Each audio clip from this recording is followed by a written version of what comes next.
Rajubhai commitment હતી તમને ticket દેવાની? राजूभाई खुश तो बहुत हो गए आज तुम। કે રાજુભાઈ અભિનંદન। આભાર આભાર ભાઈ। ધાર્મિક માલવિયાને તો નહીં મળે, પણ એમની સાથે અલ્પેશ કથિરિયાને પણ ટિકિટ નથી મળવાની।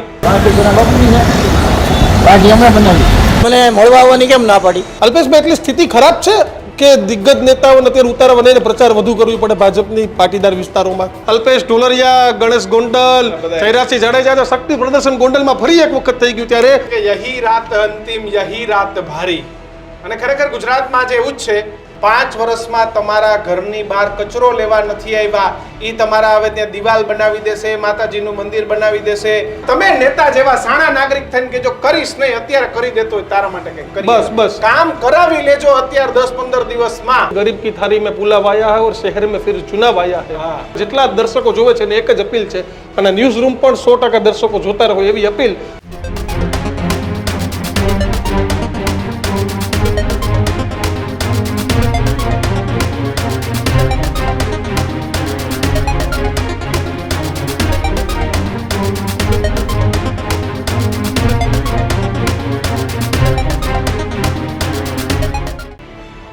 નમસ્કાર, વિશેષ રજૂઆત ગર્જનાત સાથે હું કિશન કાટેલિયા આપનું હાર્દિક સ્વાગત કરું છું અને હું છું દીક્ષિત ઠકરાર। આજના ગર્જનાતમાં વાત કરીશું ટિકિટના કકડાટની।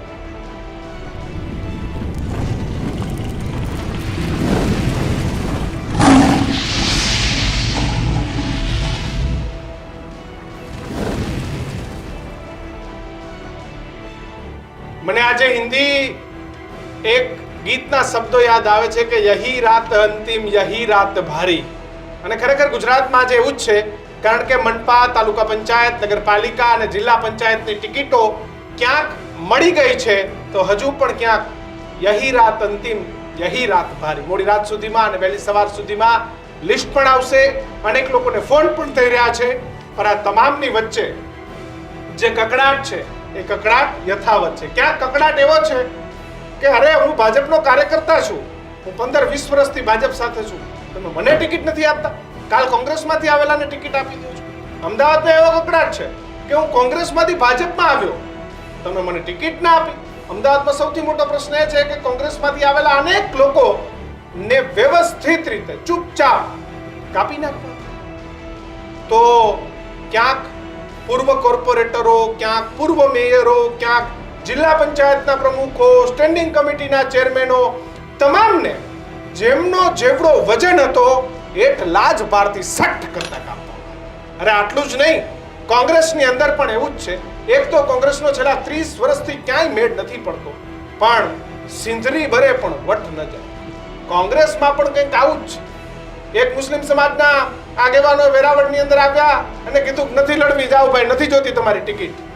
અને ક્યાંક કોંગ્રેસમાં કોકને લડવું છે તો કોંગ્રેસ એને ટિકિટ નથી આપતી।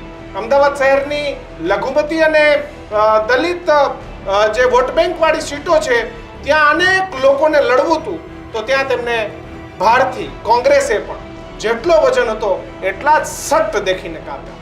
આમ આદમી પાર્ટીમાં પણ એવું જ છે। એક તરફ પડકા મારે કે અમારી પાસે ઉમેદવારનો રાફડો છે, બીજી તરફ ઉમેદવાર નથી મળતા। તો રાજકોટમાં તો એવડું મોટું બ્લન્ડર કર્યું દીક્ષિત કે એક જ વ્યક્તિને 2-3 જગ્યાએ અલગ અલગ વોર્ડમાં ટિકિટ આપી દીધી, અને ભાજપે પણ આવો જ ભાંગરો રાજકોટ જિલ્લામાં વાઈટો।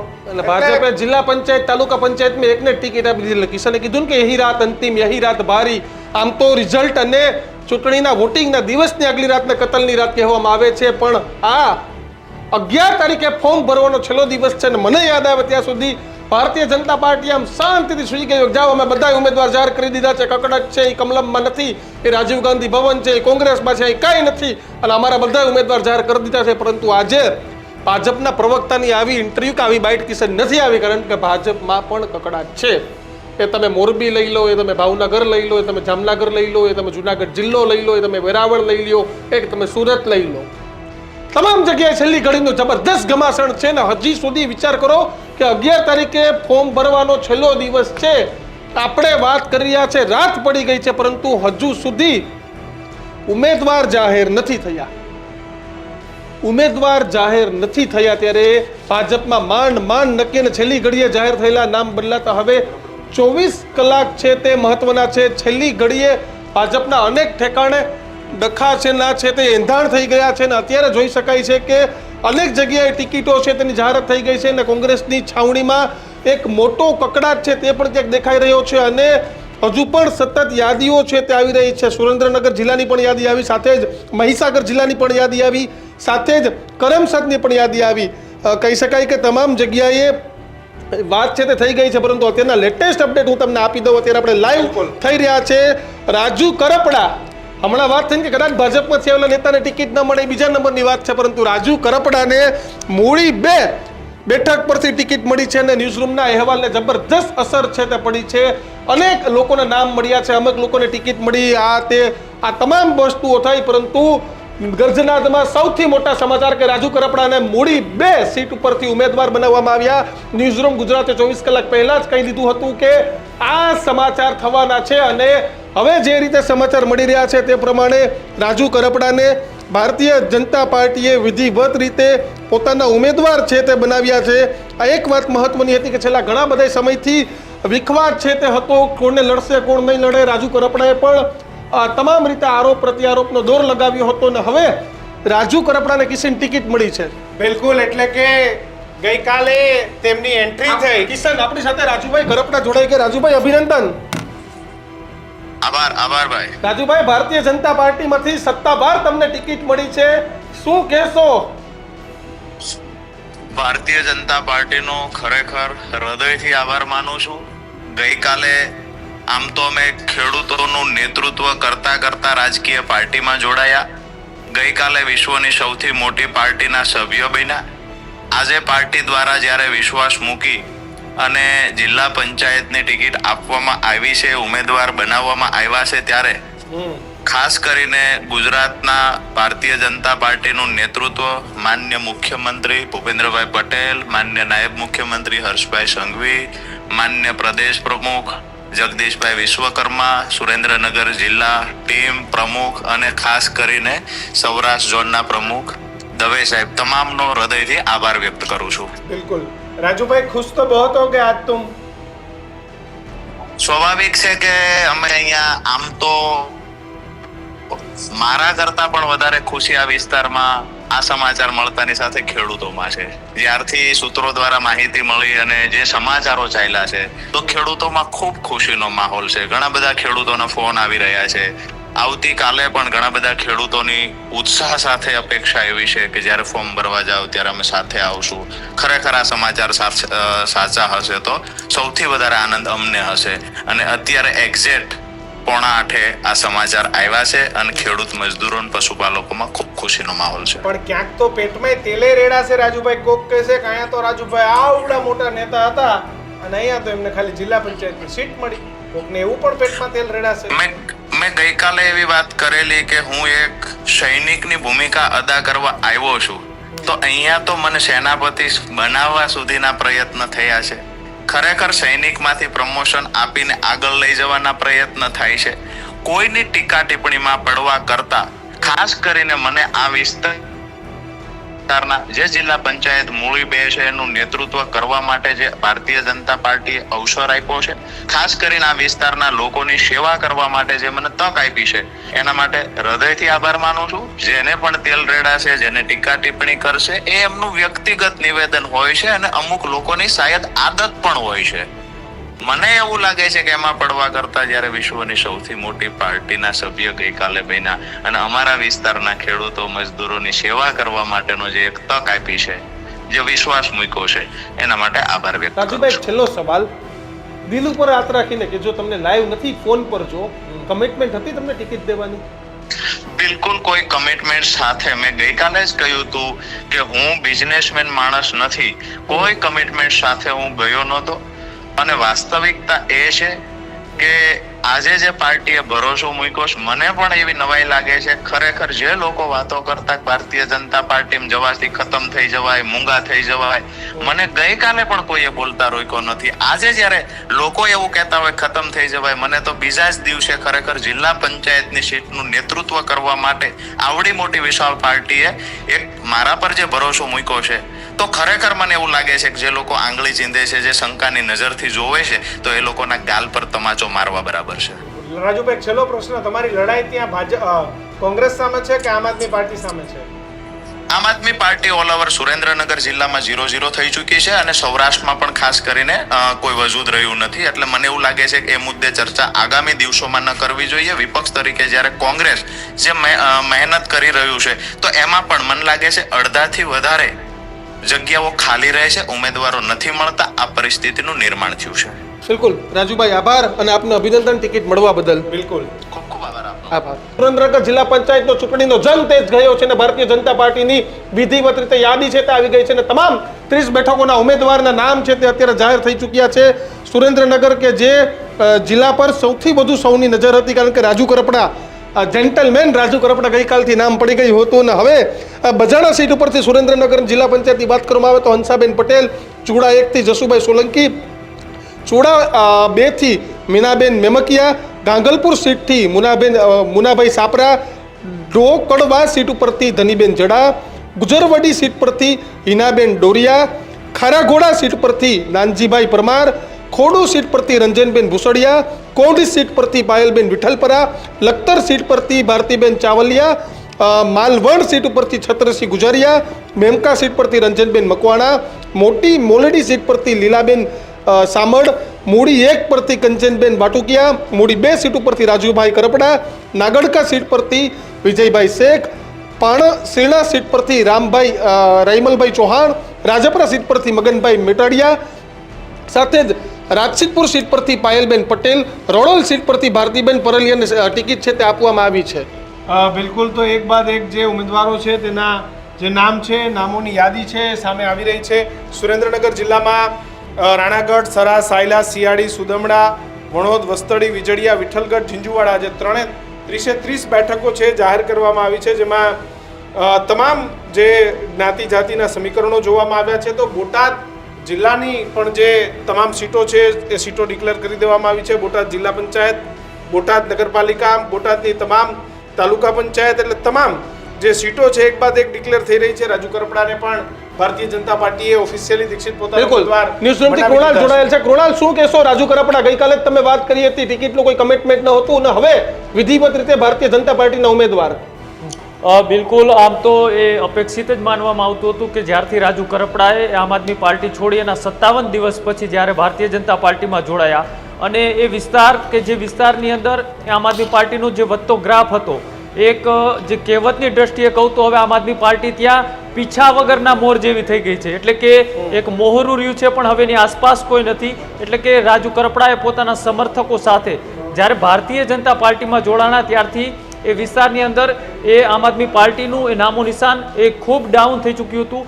અને જ્યારે રાજુ કરપડાએ આવતીકાલે એ ભારતીય જનતા પાર્ટીમાં વિધિવત રીતના જોડાણા ત્યારે ગઈકાલે પણ કીધું હતું કે Raju કરપડાને Bharatiya Janata party litmus test માટે, એટલે કે આ સેમિફાઇનલ જેવા જંગ માટે તેમને જિલ્લા પંચાયત મૂડી 2ની ટિકિટ ઉપરથી એ ચૂંટણી લડાવશે. વાત ન્યૂઝરૂમ ગુજરાતે નક્કી કરીને સ્પષ્ટતા સાથે કીધું હતું અને એ જ વાત અત્યારે ફાઇનલ થઈ છે. સત્તાવાર રીતના જ્યારે ભારતીય જનતા પાર્ટીએ જાહેર કર્યું છે ત્યારે રાજુ કરપડા એક નહીં પણ તેના ખેમાના જે તમામ લોકો હતા તે તમામ લોકોને ક્યાંક ને ક્યાંક આ ચૂંટણીની અંદર ટિકિટ આપવામાં આવી છે કે એમના જ ઉમેદવારોને ટિકિટ નથી મળી, આ છે તે છે બીજું છે ને એમાં રાજુ કરપડા કાલ જોડાયા સીધી ટિકિટ આવી ગઈ. તો ભાજપમાં એક બાજુ ત્યાં તકલીફ છે, બીજી બાજુ ભાજપ એનું કમિટમેન્ટ પણ પૂરું પાડે છે, એટલે બંને પ્રશ્નો ક્યાંક ઊભા થશે. હા બિલકુલ, એટલે જે રીતના ભારતીય જનતા પાર્ટીએ રાજુ કરપડાને જેમ કમિટમેન્ટ આપ્યું હતું તેમ ત્યાં ભારતીય જનતા પાર્ટીના ઈચ્છુક ઉમેદવારો હતા તેને પણ સમજાવવામાં ક્યાંક ઓપરેશન સફળ રીતના પાર પાડ્યું છે. એટલે કે જ્યાં મહામંત્રી સંગઠનમાંથી હિતેન્દ્રસિંહ ચૌહાણ છે, સાથે જ લીંબડીના ધારાસભ્ય કિરીટસિંહ રાણા છે, આ તમામની સમજૂતી સાથે આ ટિકિટની વહેંચણી કરવામાં આવી હતી. ન માત્ર એક રાજુ કરપડા પણ જ્યાં ભારતીય જનતા પાર્ટીના કાર્યકર્તાઓ એ મજબૂતાઈથી એ વિસ્તારમાં કામ કરી રહ્યા હતા એ તમામને એક સાથે લાવી વિશ્વાસમાં લઈ અને આ ટિકિટ છે તે જાહેર કરવામાં આવી છે. એટલે કે જે સુરેન્દ્રનગરનો વોટ કોરનો વિસ્તાર જોવા જઈએ તો એ કોળી બહુલ્ય વિસ્તાર છે, ત્યાં કોળી લોકો એ નિર્ણાયક ભૂમિકામાં છે. તેમ છતાં પણ આ ભારતીય જનતા પાર્ટીએ આ ટેસ્ટ એટલા માટે કર્યો કેમ કે ભારતીય જનતા પાર્ટી હર હંમેશ કંઈક નવા ટેસ્ટ કરવામાં માહિર માનવામાં આવતી હોય છે. એ જ રીતના લગભગ પહેલી વખત એવું થવા જઈ રહ્યું છે કે રાજુ કરપડા જેવા વ્યક્તિઓએ ભાજપમાં જોડાયા અને તેમને બીજા જ દિવસે તેમના સમર્થકો સાથે રાજુ કરપડાને પણ ચૂંટણીના મેદાનમાં ઉતારવામાં આવ્યા. કેમ કે આની પાછળનું ગણિત જો સમજવા જઈએ તો રાજુ કરપડાને માત્ર જિલ્લા પંચાયત નહીં પણ સુરેન્દ્રનગર વિસ્તાર જે આખો છે એ વિસ્તારની સાથે સાથે 2027ની તૈયારી પહેલાની ત્યાં સંગઠન મજબૂત કરવું, કાર્યકર્તાઓની સાથે તેઓનો તાલમેલ જોડાવો અને આમ આદમી પાર્ટી જે સૌરાષ્ટ્રની અંદર મજબૂતાઈથી આગળ વધી રહી હોવાની વાત કરતી હતી તેનો પ્રવેશદ્વાર એટલે સુરેન્દ્રનગરથી જ ભારતીય જનતા પાર્ટીએ ઓપરેશન 2027 ચાલુ કર્યું છે અને તેના જ ભાગરૂપે રાજુ કરપડાને જિલ્લા પંચાયત લડાવી જીતાડવાની અને સાથે સાથે આગામી દિવસોની અંદર બિલકુલ કૃણાલ, તમને રોકીશ, પરંતુ આજના દિવસના સૌથી મોટા ઘટનાક્રમ પર નક્કી કરીએ તો ભાવનગરમાંથી પૂર્વ મેયરની કાર્યાલયમાં જ અકલપટ્ટી થઈ અને ચૂંટણી ટાણે જ ભાવનગર ભાજપમાં સૌથી મોટો ભડકો થયો. ભાવનગરના પૂર્વ મેયર ભરત બારડને ભાજપ કાર્યાલયમાં જ મોટો ડખો થયો અને મેયર સાહેબે એવું કહી દીધું કે અમે આ પાર્ટી મોટી કરી છે, કોઈના બાપની પાર્ટી નથી. અને ભરત બારડ કે જે ભાવનગરના એક સમયના પદાધિકારી હતા અને એ જ પદાધિકારીને જ્યારે કમલમ પર જવાનું આવ્યું તો એમની સાથે ગેરવર્તણૂક કરવામાં આવી, અંદર જવા જ ન દીધા કિશન. હાલ ગુમ થયા. તેમને કહી દીધું કે આજે તમારા અહીંયા આવવાની મનાઈ છે. ત્યારે મેયર ભરત બારડે કહ્યું કે પાર્ટી કોઈના બાપની નથી, પાર્ટી અમે બનાવી છે. મેં પક્ષ વિરોધી કોઈ કામ નથી કર્યું તો મને કેમ મળવા દેવામાં નથી આવતા આવો પ્રશ્ન કર્યો. મને લાગે છે કે આ પ્રમુખનો કોક નવો નિયમ હશે. જો કે આપણે ત્યાં ઘણા સમયથી એક એવી કહેવત પણ છે કે ઉતરેલો અમરદાર કોડીનો. ભરતભાઈ જ્યારે મેયર હતા ત્યારે એમને ભાવનગર કમલમની અંદર સૌથી શ્રેષ્ઠ ખુરશી પણ મળતી હતી, દરેક બેઠકમાં હાજર પણ રહેતા હતા. કોઈ સરકારી કે પાર્ટીના કાર્યક્રમ હોય તો એમની સલાહ અને સૂચન પણ લેવામાં આવતા હતા. પણ એ ભરતભાઈ જ્યારે હવે મેયર પદ પરથી દીક્ષિત ઉતરી ગયા છે તો એમને કમલમમાં રજૂઆત પણ કરવા જવા દેવામાં ના આવી. ભરતભાઈ શું કામ ગયા કિશન એ જાણવું પડે, કારણ કે અત્યારે તો લોબિંગનો સમય છે. બિલકુલ. હવે મને ના આપો, મારા માણસને આપજો, મારા માણસને, એટલે હવે મેયરે એટલે જ નહીં આવવા દીધો, કારણ કે મળવું પડશે તો ના માણસને ટિકિટ. એટલું તો હોય ને કે એના કેવાથી એકાદી ટિકિટ મળે. શું શબ્દો બોલ્યા, સાંભળી લ્યો. નહીં, ઉતરેલો અમરદાર વાત પતી ગઈ, રાત ગઈ, બાત ગઈ. શું ઘટના થઈ, શું ડખો થયો, સાંભળો તમે આખી ઘટના.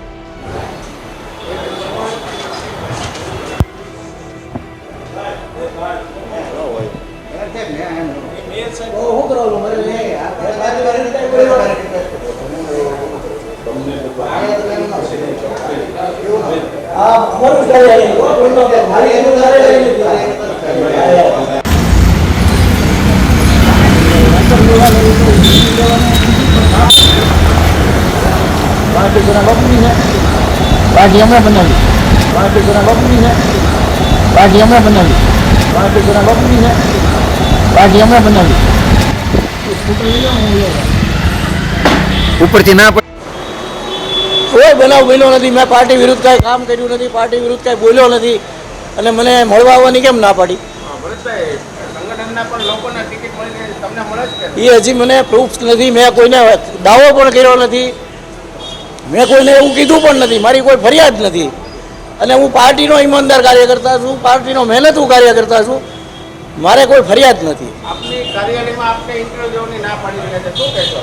એ પાર્ટીનો પ્રમુખનો કંઈક નિયમ હશે નવો. પાર્ટી પ્રમુખનો કોઈ નવો નિયમ હશે કે પૂર્વ મેયરને આવવા પણ ન દીધા. એક રીતે જો પાર્લામેન્ટરી બેઠક કિશન ગાંધીનગરમાં થઈ, જેમાં સીએમ, ડેપ્યુટી સીએમ, પ્રદેશ પ્રમુખ, સંગઠન મહામંત્રીઓ બધા ત્યાં હતા, પણ આખો ડખો છેલ્લી ઘડીએ હવે ભાવનગરમાં પણ થયો. બિચારા મેયર જો કમલમની અંદર આવી ગયા હોત, જો કદાચ પૂર્વ મેયર ત્યાં અંદર આવી ગયા હોત તો ત્યાં ક્યાં ખજાનો હતો, બિચારા લૂંટીને જવાના હતા. અને આમની તો પોઝિટિવ સ્ટોરી છે. કેવી કે મેયર પદ પરથી ઉતર્યા પછી બિચારા વેલ્ડિંગ કરતા હતા દીક્ષિત એમના દીકરાની દુકાને. તો આવા કાર્યકર્તાને ભાઈ મોટા કરવાના હોય. કદાચ ત્યાં આવી ગયા હોત, રજૂઆત કરત કે બીજું કંઈ કરત તો તમારે સાંભળી લેવાનું. અને તમે ભરતભાઈ એટલું કીધું હોત ને આનું લોબિંગ કરવા આવ્યો તોય પાછું મને બે બાજુની સ્ટોરી આપણે જોવા જેવી બની છે. અત્યારે સરપંચે ગાડીઓ નીચે આટા નથી મારતા. ભાવનગરના મેયર પદ પરથી ઉતર્યા પછી બિચારા એક્ટિવા લઈને પૂર્વ મેયર એક્ટિવા, આ દ્રશ્ય ખરેખર જોવા લાયક છે. આ લોકશાહીની મજા છે ભાઈ. પણ જે ઘટના થઈ એ લોકશાહી માટે ખતરા સમાન છે. બિલકુલ ખતરા સમાન છે. સુરતની રાજનીતિના પણ સૌથી મોટા સમાચાર અમે તમને કહી દઈએ. આજે જે પ્રમાણે ઘટનાક્રમ થયો, ધાર્મિક માલવિયાને મનપાની ટિકિટ કિશન નહીં મળે. હા, અને ધાર્મિક માલવિયાને તો નહીં મળે, પણ એમની સાથે અલ્પેશ કથિરિયાને પણ ટિકિટ નથી મળવાની. અલ્પેશ કથિરિયાના પત્નીને ટિકિટ મળે એવી વાત છે ને. અલ્પેશ કથિરિયા અને ધાર્મિક માલવિયાને સુરતમાં ડેમેજ કંટ્રોલની જવાબદારી સોંપવામાં આવી છે અને ડેમેજ કંટ્રોલ એવો છે કે ભાઈ તમારે આખી પટેલ વિસ્તારની અંદર આખી આમ આદમી પાર્ટીને હરાવવાની છે. સુરતના પાટીદાર વોર્ડમાં ઉમેદવારોને જીતાડવાની જવાબદારી એ અલ્પેશ કથિરિયા અને ધાર્મિક માલવિયાને આપવામાં આવી છે. ચલો માની લો કે અલ્પેશ કથિરિયાના ઘરે એક ટિકિટ આપવામાં આવી છે, પણ એ પણ એમના પત્નીને આપવામાં આવી છે, જ્યારે ધાર્મિક માલવિયાને કે તેમના પત્ની બંનેમાંથી કોઈને ટિકિટ નથી આપવામાં આવી. કાવ્યા કથિરિયાને વોર્ડ નંબર 3 માંથી એટલે કે અલ્પેશ કથિરિયાના ધર્મપત્નીને વોર્ડ નંબર 3 માંથી ટિકિટ આપવામાં આવી છે. એ જ અલ્પેશ કથિરિયા, એ જ ધાર્મિક માલવિયા છે કે જેને પાટીદાર આંદોલન વખતે આખા સુરતમાં પોતે ખૂબ મોટું નામ બનાવ્યું હતું. ત્યારબાદ ક્યાંક કોંગ્રેસનું દામન થામ્યું, પછી કોંગ્રેસ છોડીને આમ આદમીનું દામન થામ્યું, પછી ફરી એક વખત ભાજપનું દામન થામ્યું. ત્યારે એમ હતું કે બંનેને ટિકિટ મળશે, પરંતુ બંનેને સમજાવી અને એક જવાબદારી આપવામાં આવી છે કે તમારે આમ આદમી પાર્ટી અને જે પાટીદાર વિસ્તારો છે એમાં ભાજપ કેવી રીતે જીતે, ભાજપને કેવી રીતે વોટ મળે, એના માટેની મહેનત તમારે કરવાની છે અને બધો જ શ્રેય તમને આપવામાં આવશે. કારણ કે રાજકારણ છે અને રાજકારણની તો અલગ અલગ ભાષાઓ હોય છે, એમાં અલગ અલગ પ્રકારના કમિટમેન્ટ હોય છે. પણ હાલ બંનેને આ રીતે સમજાવી લેવામાં આવ્યા છે. અલ્પેશભાઈના પત્નીને ટિકિટ આપી દેવામાં આવી છે, જ્યારે ધાર્મિકભાઈના પરિવારમાં કે એમના ઘરમાં ટિકિટ ન આપતા એક જ જવાબદારી કે ગમે એમ થાય તમે પાટીદાર વિસ્તારમાં જઈ અને ભારતીય જનતા પાર્ટીને મજબૂત કરો. સૌરાષ્ટ્રનો જે પાટીદાર વિસ્તાર છે ત્યાં જઈને ખાસ કરીને ભાજપને મજબૂત કરો. આવી જવાબદારી સાથે બંનેને સમજાવવામાં આવ્યા છે અને બંનેને સમજાવ્યા બાદ બંને નેતાઓની ટિકિટ કટ થઈ ગઈ છે અને સુરતની અંદર આમ આદમી પાર્ટી ન જીતે. આમ આદમી પાર્ટી જે આગામી ગત ચૂંટણીની અંદર જે રીતે 27 થી 28 જેટલી બેઠકો જીતી ગઈ હતી ને આ વખતે આમ આદમી પાર્ટી કહે છે કે અમે સુરતમાં 50 કરતા પણ વધારે બેઠક જીતશું. ભલે જીતના દાવા કરતા હોય પણ એ તો ખૂબ દૂર છે, પણ 50-60 બેઠકની જે દાવાઓ થાય છે, જે વાતો થાય છે, એ વાત પણ પૂરી ન થાય એના માટે આ બંનેને ખાસ મેદાને ઉતારવામાં આવ્યા છે. અલ્પેશ કથિરિયાની પત્નીને ટિકિટ અને તેની સાથે જ ધાર્મિક માલવિયાની કેમ ટિકિટ કપાઈ, અલ્પેશ કથિરિયાએ આજે શું કહ્યું ને એ પણ આપણે સાંભળીએ. છેલ્લી ઘડીએ ધાર્મિકભાઈએ ચૂંટણી હવે નથી લડતા, કારણ કે પહેલા દિવસની વાત હતી તમારે મેદાનમાં ઉતરશે. કેમ રણનીતિમાં બદલાવ? ધાર્મિક પાર્ટી સાથે વાત કરી અને ના પાડી હતી કે અમે ઇલેક્શન નથી લડવામાં, અને જે 5-7 વોર્ડો છે કે જે વોર્ડના અંદર આખા પાટીદાર સમાજને સૌરાષ્ટ્રની વસ્તી છે, તો એમાં ફરક છે. એની સાથે અમે પણ રહીશું. એટલે અમારા બંનેમાંથી કોઈ ઇલેક્શન નથી લડવાનું અને અમે પાર્ટીની મહત્તમ ઉમેદવારો કઈ રીતે ચૂંટાય અને કઈ સાથે લીડ સાથે પાર્ટીનું કમળ પાર્ટીના આસન પર બેસે એ માટેનો અમારો પ્રયાસ રહેશે. એટલે એ માટે ચૂંટણી નહીં લડવાનું. અલ્પેશભાઈ, તમારા પત્ની પણ ચૂંટણી લડી રહ્યા છે, ત્યાં તમારા વધુ સમય નહીં બગડે, કેમ આ પ્રકારની રણનીતિ? ધાર્મિકભાઈ નથી લડતા, તમારા પત્ની વોર્ડ નંબર 3 માંથી ઉમેદવારી કરે છે. જવાબદારી ઉમેદવાર તરીકેની હશે તો એ ઉમેદવારી તરીકેની જવાબદારી પૂર્ણ કરશે, પણ અમારા બંનેમાંથી કોઈ આ ઇલેક્શન નથી લડવાનું. અલ્પેશભાઈ, એટલી સ્થિતિ ખરાબ છે કે દિગ્ગજ નેતાઓને અત્યારે ઉતારવા અને પ્રચાર વધુ કરવી પડે ભાજપની પાટીદાર વિસ્તારોમાં? એ તો સ્થિતિનો કોઈ પ્રશ્ન છે જ નહીં. એ તો જ્યારે પરિણામ આવશે ત્યારે સ્થિતિ ખબર પડી જશે. અને પ્રજા છે, પ્રજાએ નક્કી કર્યું હશે ને આવનારા દિવસોમાં જે કોઈ પણ ઉમેદવારો આવશે એને પણ પ્રજા જોશે અને પ્રજા નક્કી કરશે. સ્થિતિ કોઈ એવા અત્યારે કોઈ એવો માહોલ નથી કે અત્યારથી જ કહી શકાય કે આ પક્ષ જીતી જાય ને આ પક્ષ જીતી જાય. સૌ લોકો પોતપોતાની મહેનત કરી રહ્યા છે અને લોકશાહીનું પર્વ છે. અલ્પેશભાઈ, શું રણનીતિ? કારણ કે તમે જે વિસ્તારમાં તમને અને ધાર્મિકભાઈને જવાબદારી મળી છે ત્યાં સૌથી વધુ સૌરાષ્ટ્રના પાટીદારોની વસ્તી છે, ચાહે કતારગામ હોય, એ ચાહે વરાછા હોય, મોટા વરાછા હોય, પૂર્ણા, પર્વત પાટિયા, તો આ તમામ વિસ્તારમાં કેવા પ્રકારની રણનીતિ રહેશે? કે ગયા વખતે જે 28 થી 30 બેઠકો, જો કે એમાં જવાબદાર તમે પણ છો કે ત્યારે તમે પણ આમ આદમી પાર્ટી તરફે પ્રચાર કર્યો હતો, પણ આ વખતે આપના વિજય રથને ક્યાં અટકાવશો? ભારતીય જનતા પાર્ટી આખું કાર્યકર્તા બેઝેડ કાર્યકર્તાની પાર્ટી છે અને ખૂબ મોટી ફોર્સ છે. તમામ બૂથ સુધીનું પ્લાનિંગ છે. સમગ્ર સુરત શહેરમાં બૂથ લેવલના પ્લાનિંગના આયોજનની સાથોસાથ શક્તિ કેન્દ્રની જવાબદારીઓ છે, બૂથને પણ જવાબદારીઓ સોંપી છે.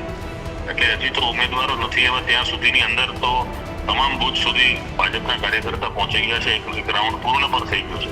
હજી ઉમેદવારો જાહેર થશે એટલે ઉમેદવારો સાથે સંગઠનની ટીમ મળી વર્તમાન સમયમાં ભાજપ સરકારની નીતિ રીતિ એસએમસીએ શું વિકાસ કર્યો છે છેલ્લા 30 વર્ષની અંદર, કોઈ પણ માણસ પહેલાનું સુરત અને ભારતીય જનતા પાર્ટીનું શાસન આવ્યા પછીનું 30 વર્ષ પછીનું શાસન, આ બધા જે વસ્તુ છે એ પ્રજા સમક્ષ લઈને જવાનું છે કે ખરેખર પાર્ટી અને એમના જે કોઈ પણ અત્યાર સુધીના સત્તાધીશો છે એમણે શું કામો કર્યા છે. અલ્પેશભાઈ, એક બાજુ આમ આદમી પાર્ટી પોતાના દિગ્ગજોને ચૂંટણી મેદાનમાં ઉતારી રહી છે, મનોજ છોરઠિયાને ટિકિટ મળી છે, અને બીજી બાજુ ભારતીય જનતા પાર્ટી અત્યારે ધાર્મિક માલવ્યને ન લડાવવાના મૂડમાં છે. આ બંને વાતને આપ કઈ રીતે જુઓ છો? હું બંને વાતને એ રીતે જોઉં છું કે અમે ઘણું બધું ફરવાનું છે, ઘણી બધી જગ્યાએ ઉમેદવારોને મદદ કરવાની છે, પ્રચાર કરવાનો છે, એટલે અમે મુક્ત રહ્યા છીએ. અને તમે પણ સમજતા હશો કે કઈ પ્રકારની પરિસ્થિતિ હશે સુરતમાં કે પ્રદેશના સંગઠનના મહામંત્રી કોર્પોરેશનના ઇલેક્શનમાં આવ્યા છે. એમને અલ્પેશભાઈ, મને ખબર છે કે ધાર્મિક ભાઈને લડવાની બહુ ઈચ્છા હતી મનપાની, કારણ કે 2021માં પણ દાવ થયો હતો, તેના તમે ને અમે બંને સાક્ષી છે. આ વખતે એવું તો ભારતીય જનતા પાર્ટીમાંથી ઉમેદવાર બનશે, પણ કેમ આ દિલની ઈચ્છા અધૂરી રહી ગઈ? દિલની ઈચ્છાનો અધૂરાનો સવાલ જ નથી. 4 દિવસ પહેલા જ્યારે સુરત શહેરની ટીમની સાથે સંકલનની ચર્ચા હતી, તમામ લોકોને બોલાવેલા, ત્યારે જ એમણે જાહેર કર્યું હતું કે અમારે જવાબદારીઓ તમે જે આપો એ છે, આ બાબતમાં હાલમાં અમે લડવા નથી માંગતા. તો પછી આગળ પ્રતિભાવ હતો એમણે પાર્ટીને સ્પષ્ટ કર્યું છે. પછી હવે આગળ શું પોલિટિકલ કોઈ? તો ગોંડલમાં પણ ભાજપે આજે ભવ્ય શક્તિ પ્રદર્શન કરવું પડ્યું. સ્થાનિક સ્વરાજની ચૂંટણીને લઈને મહારેલી યોજવામાં આવી અને આ મહારેલીમાં ઝવેરસિંહ જાડેજા અને ગણેશ ગોંડલ પણ જોડાયા અને સાથે જ આ રેલીના માધ્યમથી જ્યારે ચૂંટણી થવાની છે દીક્ષિત, ત્યારે બરોબરનો જવાબ રેલીના માધ્યમથી જે વિરોધીઓ છે એમને આપ્યો.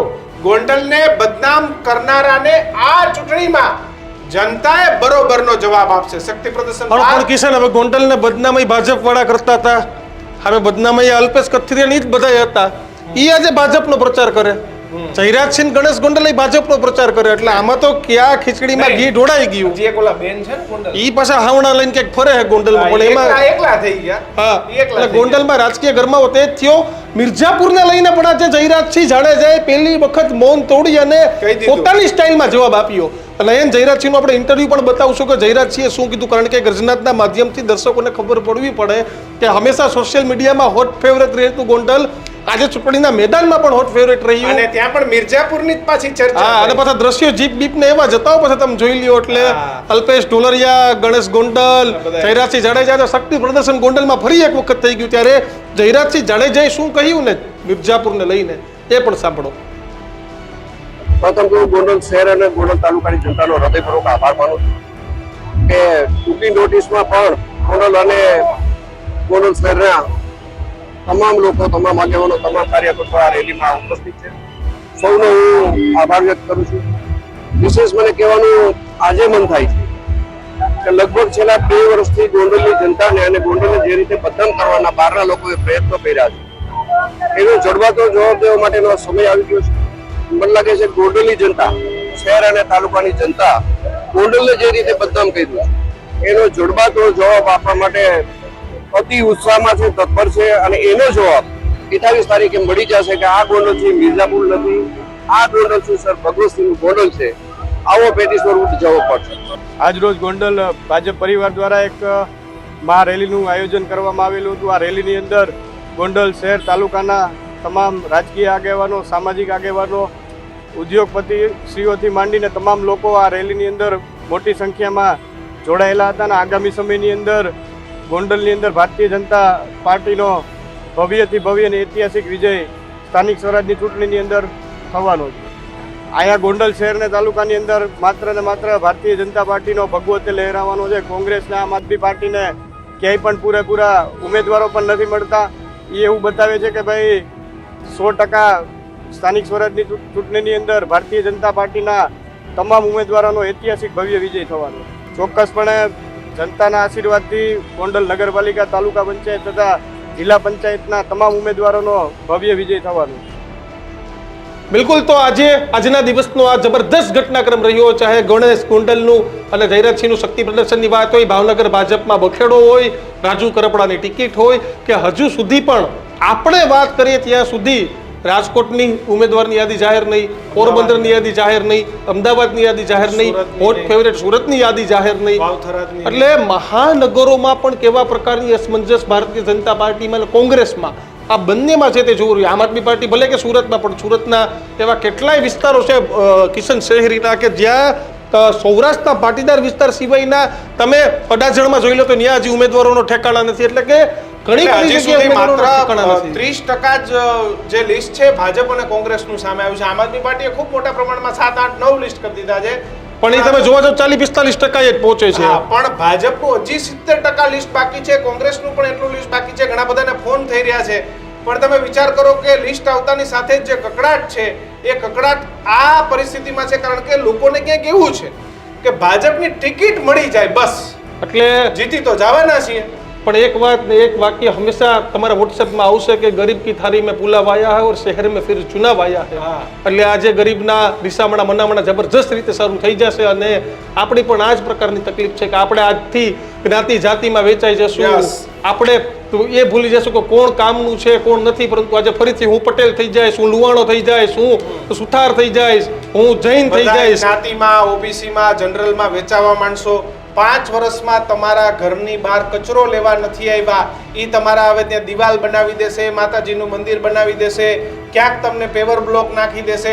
બધી જ કમિટમેન્ટ કરશે કે હું જીતીશ તો આમ કરીશ ને હું જીતીશ તો તેમ કરીશ. પણ અમારે પણ તમે નેતા જેવા સાણા નાગરિક થઈને કે જો કરીશ નહીં, અત્યારે કરી દેતો હોય તારા માટે કંઈક કરીએ. બસ. કામ કરાવી લેજો અત્યારે 10-15 દિવસમાં. બાકી પછી કોક કોઈ તમને સમાજની વાડી બનાવી દેશે, કોક તમને એમ કહેશે કે તમારા સમાજમાં આટલું દાન કરીશું. કારણ કે અત્યારે તમારા વોટની જરૂર છે. એટલે અત્યારે તમારા એટલે તમારે- દાનની જરૂર છે. તમને અત્યારે તમારા વોટની જરૂર છે એટલે ખિસ્સામાંથી નોટ કાઢશે અને પછી તમે જાશો તો માત્ર તમારું કામ નોટમાં લખશે, થશે નહીં. મારા પીએ સાથે વાત કરી લેજો બધા. એ બધાય. કોંગ્રેસ આવી ગયું, ભાજપે ભાજપ આવી ગયું ને આમ આપે આવી ગયું.